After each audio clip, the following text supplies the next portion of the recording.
My family's place right here. We got it in the family in 1984. I worked here for like 16 years and then went about doing my own thing besides tours and stuff. I have a planning and development background as well. We're gonna, if y'all don't mind, we're gonna all get a seat, pictures, and we're gonna head to the cypress forest over there to the west.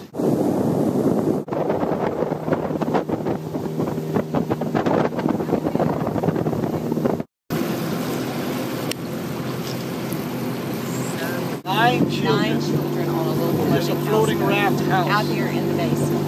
Yeah. 1934. He was the last of the children that were born on that houseboat. So when I was 6 years old, my dad had a 42-foot crew boat, and that was the first time That was the first time I got behind the wheel of a boat. At 6 years old, I was running a 42-foot boat. And as I grew up, obviously, he had already taught us how to do this, even younger than 6 years old. This is how you just learn, when you grew up here. As I grew up, obviously, learn how to run different types of boats. And in 1977, I became a professional captain running a 32-foot crew boat on the Atchafalaya River for 3 years until that job played out. And around that same time, my parents had bought McGee's Landing.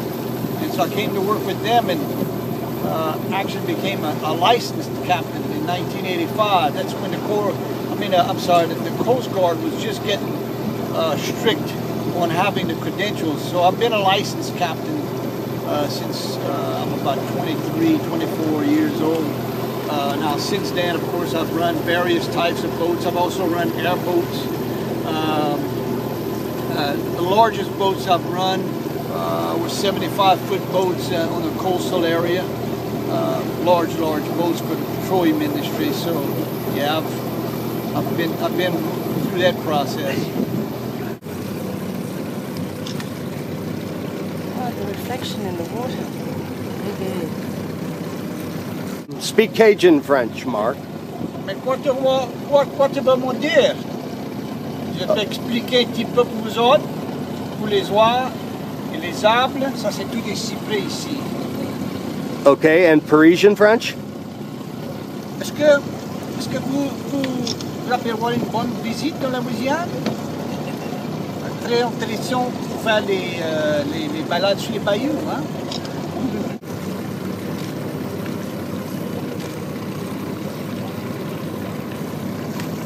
On the other side, we had a dignitary, Dr. Francois Robin, who was a physician to Napoleon. After the Revolution, he got it cut out of France and came to Louisiana and settled down here.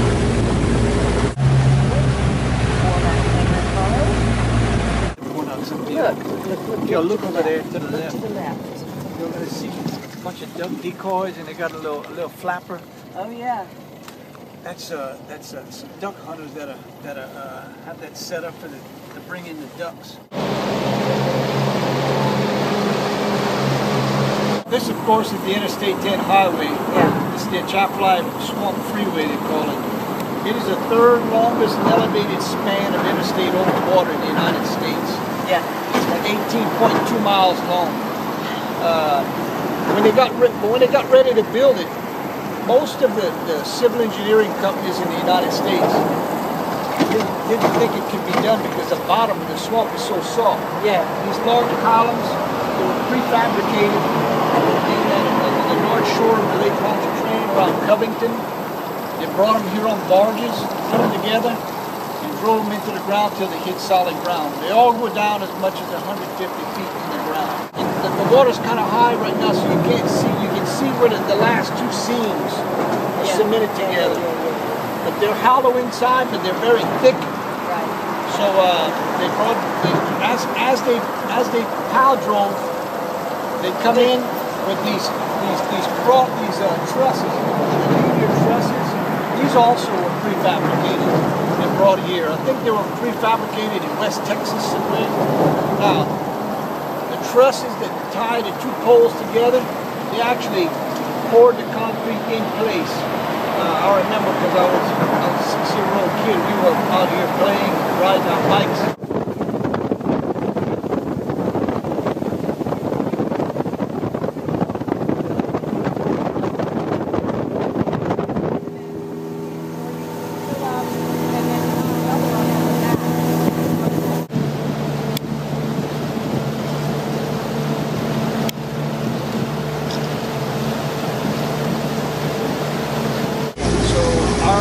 Our ancestor, my parents' side, my father's side, was one of those. Oh, look at him!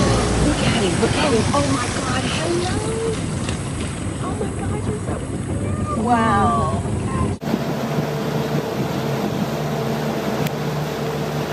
Yeah, we have a lot of people now that live their whole lives out here that never attempted to come back here. It's, you know, basically kind of like no man's land. I mean, there are fishermen that'll come back here. They learned it, you know. But I mean, generally speaking, people, average Joe, John, whatever, you know, Yeah. they don't make their way back here. They stay in the front. Yeah. You know, where there's open lakes. You Yeah. know, that's where most of the boating and the skiing and swimming, Right. you know, occurs. And here, you know, you have. Oh wow! Look at that. You know, you come back here. If you don't know where you're going, you look like you could go over there. That becomes a dead end, you know, but of course you look over here to the left and you see that it opened up. Oh, look, they got a great blue heron on top of the cypress tree behind you. Yeah. It is the first time we see one in there. Oh, we weren't gonna hurt you.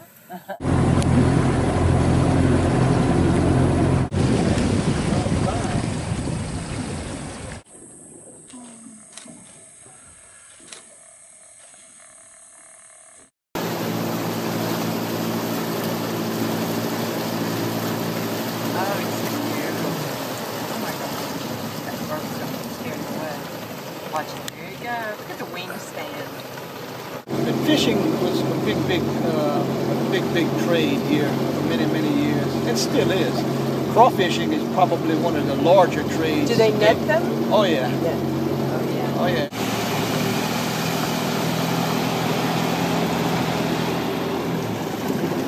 All these areas that we're in right now are, the areas where you could expect, especially during low water, expect to find deer, white-tailed deer, coyotes, fox, a little red fox, a little gray fox. We also have limited, but we've had wolves. We also have a lot of wild boars, wild pigs, as well as bobcats, black Florida panthers. Also have like wild turkey, a lot of wild turkey when the water's down as well, and Bigfoot, of course, you know. Now Bigfoot comes out in waves some too, of the smaller every once in a animals while. like rabbit, squirrel, And nutria, I think nutria rat. raccoon, And beavers. Beaver. Beavers are here. They build a all little these beaver. armadillo, possum, all these different types of animals. Depending on the water levels, you know, they'll come into these interior areas. But lots and lots of different types. Roughly 20 different types of snakes. About 6 of them venomous. The most famous are the cottonmouth water moccasins.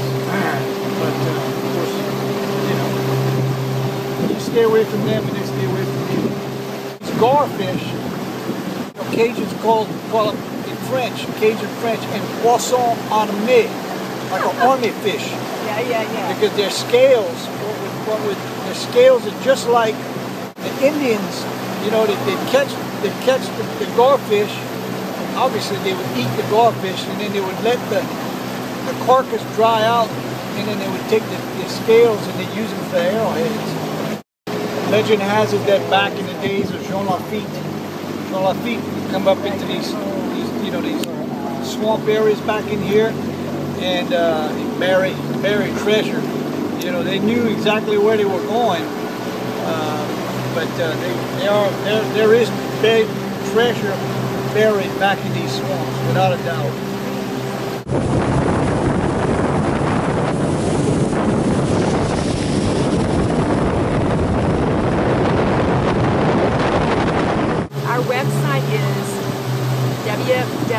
www.CajunCabinGuestCottage.com. And on one of the pages, we have our Cajun Customized Excursion page that gives you all the details, the times, and a lot of people that come and stay in our Cajun cabin want to take the tour on the weekend because we advertise it also on Airbnb as well. And then we have a Facebook page. Brochures he had in his truck. He left the window open the other day and they got wet. So